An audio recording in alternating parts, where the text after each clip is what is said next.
Hey Tyler, do you like giant mech suits? Ooh, I sure do. Well, have you heard of the Gundam TCG game? I have. I really wanted to play it. Welcome Tyler and Morgan to the exciting world of Gundam TCG. Ailey, where are you? Well, I'm speaking with you telepathically, of course. I am a new type. Neat! Now, welcome to Common Ground Games Tabletop Tutorials.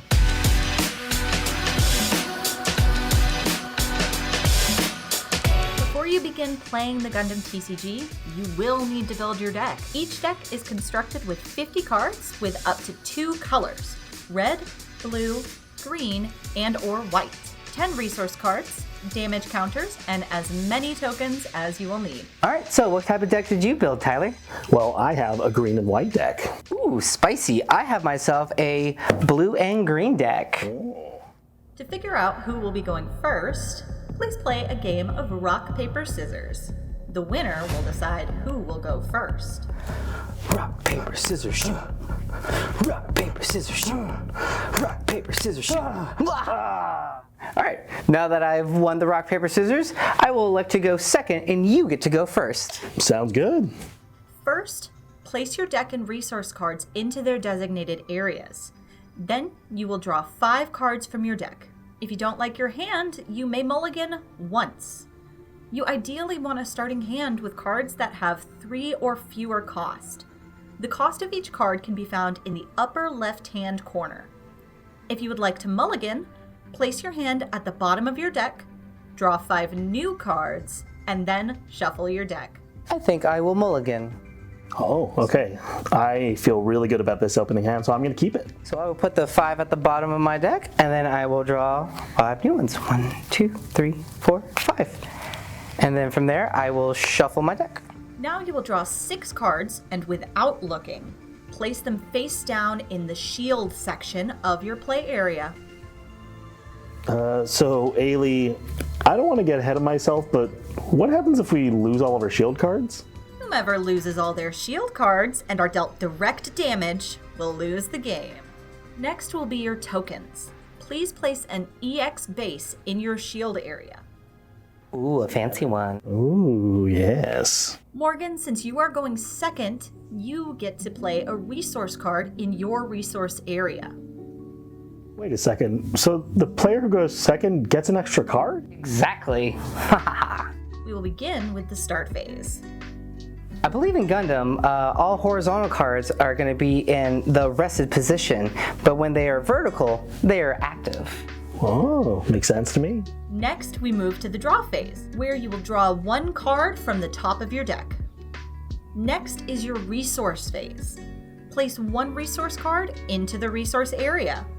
You can only play a card if the level is equal to or less than the number of cards in your resource area. The cost of the card is the amount of resources you will have to rest to play it.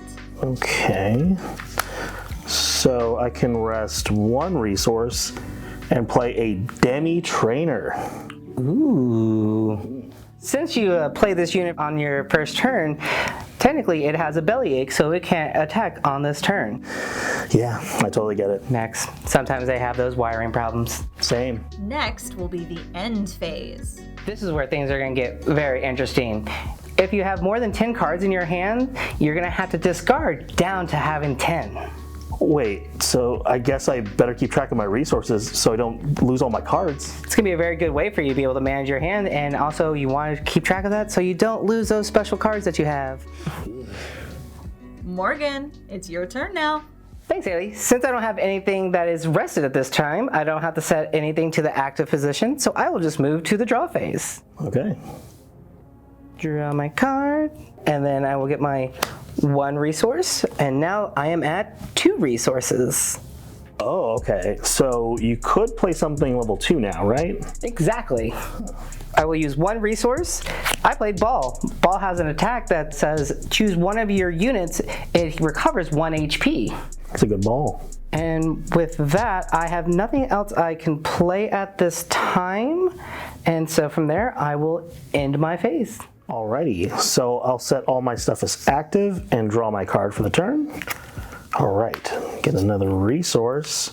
So I believe my Demi Trainer needs a pilot. How do I do that? Yes, you will notice on your cards that they have a title called Pilot. And with those pilot cards, you will use your resources to have the cost of its resource, which is going to be the bottom number. And at the top, of course, with the level, if you have appropriate level, you will be able to play them. Once you play your pilot, you will be able to tuck it underneath your Gundam and be able to use its resources from there. Any pilot can be paired with any unit. Some command cards have pilot effects too. The pilot card you pair with a unit will affect the AP and HP of that unit. Alrighty, now that I'm level 2, I'm going to play the Hawk of Endymion. And I'm going to have him pilot my Demi Trainer. Very nice, very nice. And now that I have a pilot for this, I'm going to go ahead and attack you. You can either pick any rested units to attack, or attack your opponent's shield directly. All right, and with this attack, you do get an additional AP with your pilot, so you are now attacking for 2. Oh, just as I planned. All right, and I have no blocker, so I will take this damage to my base. And damage is persistent, so I will have 2 damage on my base. Remember, any EX bases are tokens, so when they're destroyed, they become exiled from the game. I'll get you next time. Or will you? Make sure to place your unit in the rested position once you decide to attack. When a base card is in play, it will take damage first.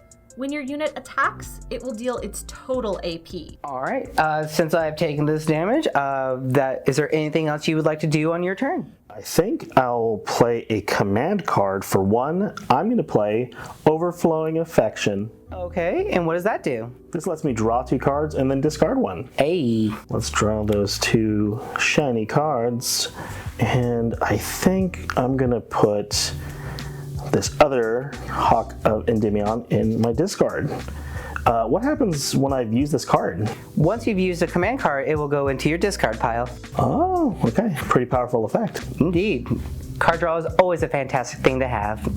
With that being said then, I think I'll just pass it to you, Morgan. Fantastic. With that, I will now set all my rested resources to active, and I will draw for turn, and then I will gain 1 more resource, putting me at level 3 because of my EX resource here. And I think I will utilize my EX resource by resting all 3 and playing Wing Gundam Bird Mode. Oh. And with this being used, now that I've used my EX resource, it will now be discarded and no longer in play for the rest of the game for myself. Okay. That has brought me down to level 2, but it did allow me to play my level 3. Wow. Well done. And then with that, I will swing in with my ball at, you know what? I will swing in at your rested unit because your rested unit only has 1 defense and my ball has 1 attack, which will allow me to attack and destroy your mech. Demi Trainer, no! Goodbye, the Demi Trainer. Fantastic. And now that leaves me open for the next turn to be able to hit your base directly. Ugh. If a shield card has a burst effect, that effect activates. Once I get past that base, each one of your shields is going to count as 1 HP. So 1 AP from my mechs are going to take 1 HP away from each of those shields. And again, like Ailey said at the beginning, once I take away all of those, I will be the winner. That's what you say for now. Pretty fun game, right? How do you feel about it? Do you think you got a good handle on it? This is a ton of fun. Thank you, and thank you, omnipotent type Ailey. Yes, thank you, Ailey. Don't hurt me. Make sure to stop by Common Ground Games for all of your Gundam TCG needs.